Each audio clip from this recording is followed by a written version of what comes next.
அதிகமான சாதிய வன்கொடுமைகளும் சாதி ஆணவ கொலைகளும் இத்தகைய சாதிய ரீதியான மோதல்கள் என்பது அதிகமாக நடக்கக்கூடிய மாவட்டமாக திருநெல்வேலி மாவட்டம் என்பது இருந்து கொண்டிருக்கிறது. குறிப்பாக நம்முடைய சபாநாயகர் அப்பாவு அவர்கள் திருநெல்வேலி மாவட்டத்தில் அப்படி ஒரு சம்பவமே நடைபெறவில்லை, சாதிய மோதல்கள் நடக்கிறது இல்ல அப்படின்னு ஒரு முழு பூசணிக்காய் சோத்துல மறைக்கிற வகையில சொன்னது ஏற்புடையதல்ல.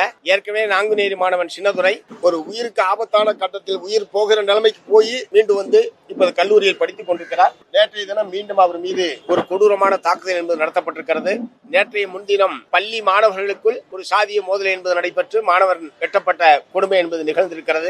ஏற்கனவே இந்த பள்ளிகளில் நடக்கக்கூடிய சாதிய மோதல், மாணவர்களுக்கு இடையே நடக்கக்கூடிய மோதல்கள் சம்பந்தமாக ஓய்வு பெற்ற நீதிபதி சந்துரு அவர்கள் தலைமையில் தமிழ்நாடு அரசாங்கமே ஒரு ஆணையம் அமைத்து அவர் பல நல்ல பரிந்துரைகளை அரசுக்கு கொடுத்திருக்கிறார். அந்த பரிந்துரைகளை நடைமுறைப்படுத்துவதற்கு தமிழ்நாடு அரசாங்கம் முன்வர வேண்டும் என்று இந்த சந்தர்ப்பத்தில் நான் வற்புறுத்த விரும்புகிறேன். சாதிய மோதல்கள் சட்ட ஒழுங்கு பிரச்சனையா பார்க்கறதே முதல்ல தப்பு. சாதி வெறியர்கள், சாதி ஆணவம் கொண்டவர்கள் இந்த மாதிரியான நடவடிக்கையில் ஈடுபடுகிறார்கள். ஆகவே இத்தகைய சாதிய மோதல்களை தூண்டிவிடக்கூடிய ஈடுபடக்கூடிய நபர்கள் மீது கடுமையான நடவடிக்கை எடுக்க வேண்டும் என்று தமிழ்நாடு அரசாங்கத்தை வற்புறுத்த விரும்புகிறேன். இது வெறும் சட்ட ஒழுங்கு பிரச்சனையாக மட்டும் பார்த்து இந்த பிரச்சனைக்கு தீர்வு காண முடியாது.